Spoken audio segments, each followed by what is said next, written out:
Rajasthani music channel को subscribe करें और बेल आइकन का बटन दबाएं और लाइक भी करें और आगे शेयर करें। नमस्कार दोस्तों, जिस तरीके से सरपंच पिछले लंबे समय से प्रदर्शन कर रहे हैं, हाल ही में बाड़मेर की सड़कों पर भी उतरे थे और उन्होंने ये चेतावनी दी थी कि अगर जो सरपंचों की मांग है पीडी खातों को लेकर, जो सरकार ने जो आदेश दिया है उसे अगर जो वापस नहीं लिया गया तो 21 तारीख यानी कल से जितने भी सरपंच जो ग्राम पंचायत है उस पर तालाबंदी कर देंगे और पेन डाउन स्ट्राइक कर देंगे।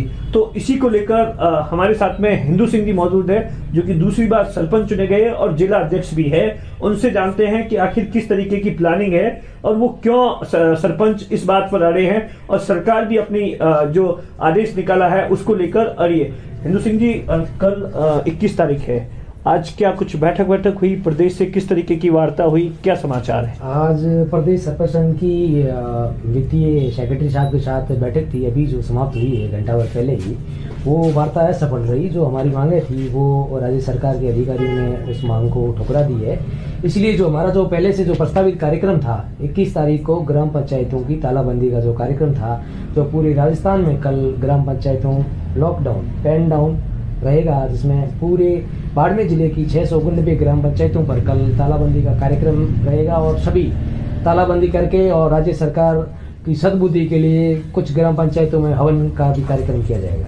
हिंदू सिंह जी, किस लिए इतना सब कुछ है? जो बवाल है वो है मेन जो एक आदेश जो बताया जा रहा है कि 24 दिसंबर 2020 को जो एक आदेश निकला है और उसके बाद में पंचायती विभाग ने उसी आदेश को 8 जनवरी को निकाला है पीडी खातों को लेकर। तो पीडी खातों को लेकर पहले आपके पास में क्या पावर थे, जिस पावर को आप वापस लाने की बात कर रहे हैं?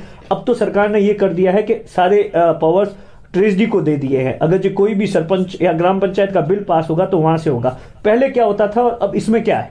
जब हम पिछली बार सरपंच थे उस समय इस तरीके का ट्रेजरी में एक बार हुआ था। उस टाइम माननीय सचिन पायलट साहब पंचायत राज मिनिस्टर थे, उन्होंने नोट सी चलवा कर उस आदेश को निरस्त कर दिया गया था। उसको वापिस राज्य सरकार ने लागू कर दिया। जो हमारे सरपंचों के ऊपर एक वित्तीय कुठाराघात, आप इस चीज़ को समझ सकते हैं सर। जो हमारे पास चेक पावर था बिल्कुल हमारे से छीन लिया गया है, जो कि एक तरीके से देखा जाए तो इन्हीं सरकारों ने पहले सबसे ज़्यादा पावर सरपंच को दे रखे थे। 73 संविधान को संशोधन करके सरपंचों को इतना पावरफुल दे रखा था कि भाई ग्राम पंचायत में जो भी कार्य से लेकर कुछ भी हो उसमें वो सरपंच का मुख्य भूमिका रहती थी। आज हमारे को अगर पेंसिल भी लेनी हो या कुर्सी भी लेनी हो तो हमारे को ट्रेजरी और विकास अधिकारी, अकाउंटेंट सब इस तरीके से जो चैन बनी हुई है उसके मार्फत जाना पड़ेगा। जो इस तरीके से हमारे जो हमारे थे हमारे पास पावर, वो इस तरीके से जीरो कर दिया सर। तो ऐसा है कि सरकार तो ये कह रही है कि इससे कहीं ना कहीं जो एक सरपंचों पर एक बहुत गंभीर आरोप हमेशा से लगता रहा है भ्रष्टाचार का, इसी को रोकने के लिए सरकार की पारदर्शिता के लिए कानून बनाया गया है। इस बात में कितनी सच? सरपंच एक राजनीति का पार्ट है। राजनीति क्षेत्र में जो भी जाता है, विधायक जाता है या सांसद या मिनिस्टर या मुख्यमंत्री, तो इस तरीके के आरोप एक आम आरोप बन चुके हैं। अब आपको मैं एक छोटा सा उदाहरण देता हूं कि बाड़मेर जिले में 699 ग्राम पंचायतों में काफ़ी लोग जो बिजनेसमैन है या फिर युवा उद्यमी हैं, जिनका 2000 करोड़ टर्नओवर है या फिर 100 करोड़ रुपए की वो उनका बिजनेस है, वो भी आज सरपंच निर्वाचित हुए हैं। तो आप देख सकते हो कि सरपंच इतने कितना पैसा कमाते हैं जो वो बिजनेस छोड़कर यहाँ गाँव के लोगों की जन सेवा कर रहे हैं। तो उन लोगों पर भी एक तरीके का ये होता है कि हम तो यहाँ जन सेवा करने के लिए आए, लेकिन इस तरीके से जो लोग आरोप लगाते हैं तो बिल्कुल गलत है। और एक्चुअली क्या होता है कि सरपंच जब चुनाव लड़ते हैं तो किस जगह तो निरोध हो जाते हैं सरपंच, और कई जगह दो बड़ा जोड़े बन जाते हैं। जो विपक्ष होता है वो इस तरीके के आरोप लगाते रहते हैं और शिकायतें बाजी चलती रहती है, लेकिन ऐसा कुछ भी नहीं है। सरपंच जो भी छोटे से लेकर जो बड़ा काम भी होता है वो सरपंच के मार्फत होता है। और आप ऐसे में कई आपको पंचायतें बता सकता हूँ जहाँ पर सरपंचों ने ऐसा काम किया है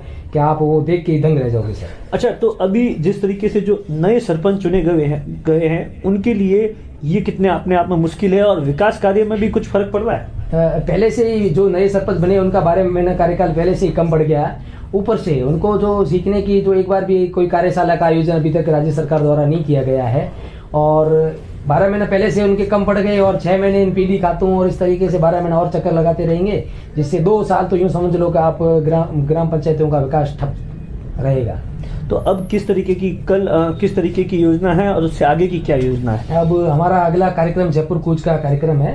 अगर हमारी सरकार मांगे नहीं मानी, जो भी सरकारी योजना चल रही है जैसे नरेगा से लेकर स्वच्छ भारत से लेकर प्रधानमंत्री आवास योजना तक, सब हम जो भी हमारे सरपंच और ग्राम सेवक संघ के बेस पे जो भी होते हैं कार्य उनको हम बंद कर देंगे और सरकार को बता देंगे हम भी सरपंच अगर एक एकता यूनियन में आ गए तो हमारे किसी को तीसरी सरकार बनाने की भी हम ताकत रखते हैं सर। ऐसा तो आपके कुछ विधायक चुने गए हैं उनसे बातचीत नहीं हुई, वो कुछ मदद नहीं करे, वो सरकार में इस बात को आवाज उठा रहे हैं? काफी विधायकों ने हमारे और सांसद मोदी ने अपने लेटर पेड में लिख के राज्य सरकार से गुजारिश भी की है कि इस तरीके से सरपंचों के साथ आप ना करें। तो इस मांग को लेकर आज कैबिनेट मीटिंग भी थी लेकिन कोई कारणवश आज नहीं हो पाई है। अब अगला कैबिनेट क्या फैसला लेगी सरकार के ऊपर है, लेकिन हमारी नहीं मांगे मानी तो हम एमएलए और सांसद महोदय जो भी ग्राम पंचायतों में इस तरीके के जो भी कार्यक्रम होंगे उनका भी हम बहिष्कार करेंगे। तो कल एक दिन के लिए है या आने वाले जितने दिन तक ही सरकार नहीं मानेगी, या इसको लेकर भी कुछ क्लियरेंस आया अभी तक? कल तो एक दिन का ही है। अगर 29 तारीख को 30 तारीख को हमारा जयपुर कूच का प्रोग्राम है, अगर उसके बाद हमारी मांगे नहीं मानी तो बिल्कुल ही हम तालाबंदी करेंगे और जरूरत पड़ी तो हम पूरे राजस्थान के सरपंच इस्तीफा भी दे सकते हैं। ये हिंदू सिंह जी है जिनको साफ तौर पर कह दिया है कि कल पूरी जो भी बाड़मेर जिले के अंदर है तकरीबन 700 के आसपास ग्राम पंचायत है उन सब पर तालाबंदी की जाएगी, जो कि सरपंच करेंगे, क्योंकि सरकार और सरपंचों के बीच में इन दिनों विवाद छिड़ा है, वो पीडी खातों को लेकर है। सरकार पीछे हटने को तैयार नहीं है तो सरपंच भी पीछे हटने को तैयार नहीं है।